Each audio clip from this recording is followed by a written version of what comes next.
नमस्कार दोस्तों, मैं मनोज मुसाफिर साहू नेशनल आवाज यूट्यूब चैनल पर आप सभी का पुनः स्वागत करता हूं। दोस्तों, इस समय बड़ा मुश्किल का वक्त है अपने समाज के लिए। मेरा तेली समाज इस समय पूरी तरह से एक पार्टी का बंधुआ मजदूर हो चुका है।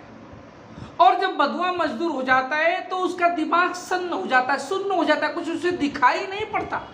उसकी सोचने की तर्क शक्ति भी खत्म हो जाती है, उसकी विरोध करने की शक्ति भी खत्म हो जाती है और उसको अपना न्याय और हक के लिए आवाज उठाने के लिए उसकी आवाज हमेशा हमेशा के लिए समाप्त हो जाती है। वो गूंगा हो जाता है, वो बहरा हो जाता है। मैं बात कह रहा हूं, इस समय लखनऊ के इको गार्डन में एक मासूम बच्ची का पिता जो अपने बच्चे के पालन पोषण के लिए बुंदेलखंड के जालौन से लखनऊ भेजा था, सिर्फ इस सोच की वजह से कि मेरी बच्ची भी आने वाले समय में डॉक्टर बनेगी, मेरी बच्ची भी आने वाले समय में इंजीनियर बनेगी, मेरी बच्ची भी यूपीएससी का एग्जाम क्रैक करके समाज का, देश का, परिवार का नाम रोशन करेगी। लेकिन भला ये किसको मालूम था कि इस तेली समाज की बेटी पर सामंतवादियों का, ठाकुरों का गंदी निगाह पड़ जाएगी। जिस स्कूल में उसने प्राथमिक विद्यालय में उस बच्ची को पढ़ने के लिए भेजा, एसआर ग्लोबल स्कूल में बच्ची का एडमिशन कराया। एसआर ग्लोबल स्कूल एसआरजीआई का पार्ट है। एसआरजीआई का मतलब एसआर ग्लोबल ऑफ इंस्टीट्यूशन है और इसका चेयरमैन कोई मामूली आदमी नहीं, इसका चेयरमैन पवन सिंह चौहान है, जो एक उद्योगपतियों में इनका शुमार किया जाता है और वर्तमान में 2022 से सीतापुर सीट से भाजपा के टिकट पर विधान परिषद सदस्य मतलब एमएलसी चुने गए हैं। मतलब वर्तमान में एमएलसी हैं, इनके स्कूल में एडमिशन कराया गया था।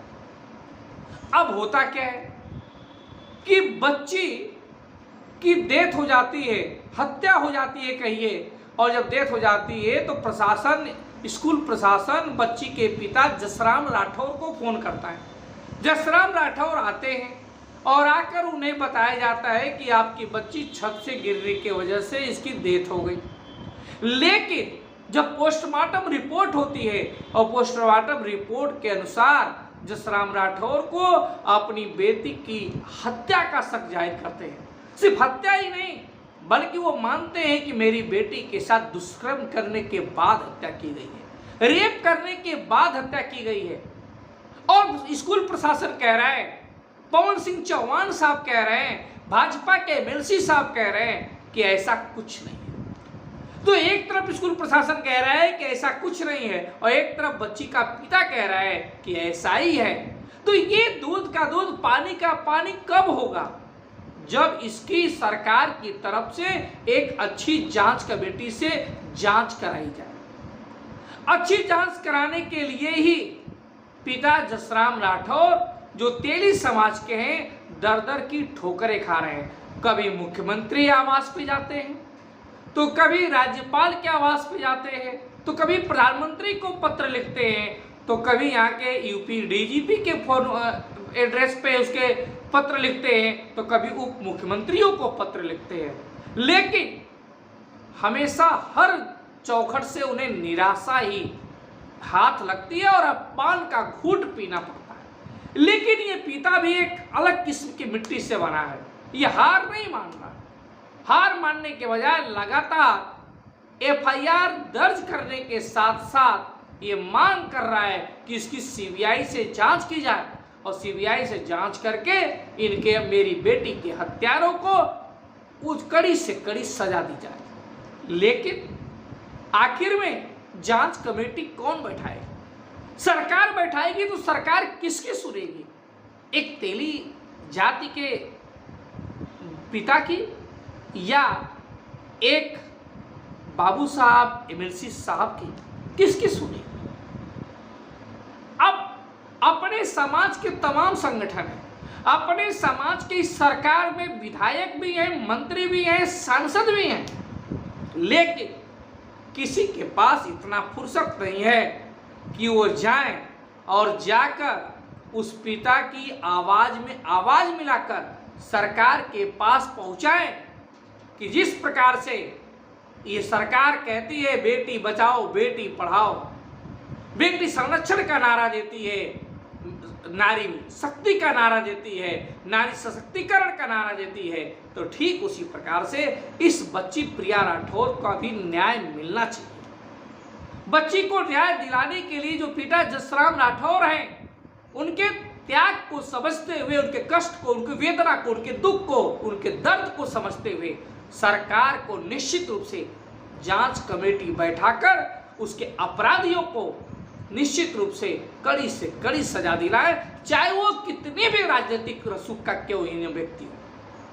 लेकिन इसके लिए समाज के अंदर चेतना आना जरूरी है। एक व्यक्ति को गार्डन में, लखनऊ में धरने में अकेले बैठ के कुछ नहीं कर सकता। आज के सिस्टम में, आज के परिवेश में सबको एक साथ होना पड़ेगा, सबको कदम से कदम मिलाना पड़ेगा, पूरे समाज को समझना पड़ेगा। ये जसराम राठौर की बेटी का सवाल नहीं है, ये आपके, हमारे, सबके बेटी का सवाल है। हम आखिर में किस आधार पे तमाम बड़े शहरों में, लखनऊ जैसे शहरों में जहां पे मुख्यमंत्री, मंत्री, प्रशासन सब कुछ रहता है, ऐसे शहरों में अपने बच्चों को पढ़ने के लिए किस विश्वास के साथ भेजें? जब स्कूल प्रशासन इस तरह की रवैया अपनाएगा तो हम अपने बच्चियों पे भरोसा किस प्रकार से करें और किस प्रकार से हम उन्हें आगे पढ़ने के लिए भेज सकते हैं? ये हमारे मनोबल तोड़ने का भी विषय है। इसलिए मैं कहता हूं कि निश्चित रूप से इसकी न्यायोचित जांच कराई जाए, सीबीआई जांच कराई जाए, और यदि उस सीबीआई जांच में जो भी अपराधी हो उसको निश्चित रूप से कड़ी सजा दी जाए। अगर स्कूल प्रशासन सही है तो स्कूल प्रशासन बरी हो जाएगा, अगर स्कूल प्रशासन इसमें लिप्त है तो निश्चित रूप से उससे सजा होगा।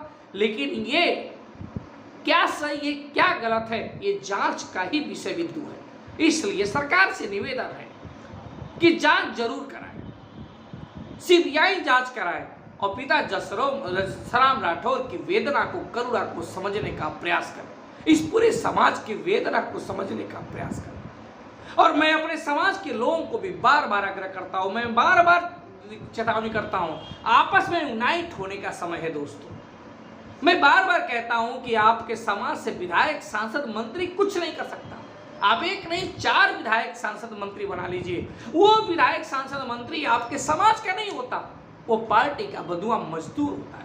और पार्टी के खिलाफ बगावत करने की औकात और हिम्मत और हैसियत अपने समाज के लोगों को नहीं है उनके पास उतना जिगरा कि वो पार्टी में रहते हुए पार्टी की नीतियों के खिलाफ आके उस व्यक्ति के साथ, उस पिता के साथ बैठ सके। नहीं, 2 नहीं, 10 नहीं, 20 विधायक, सांसद, मंत्री बना लीजिए, कोई फर्क नहीं पड़ता है। आइए हम सभी साथ दें और सरकार से न्याय की गुहार लगा के मांग करें। जय संविधान, जय तेरी समाज।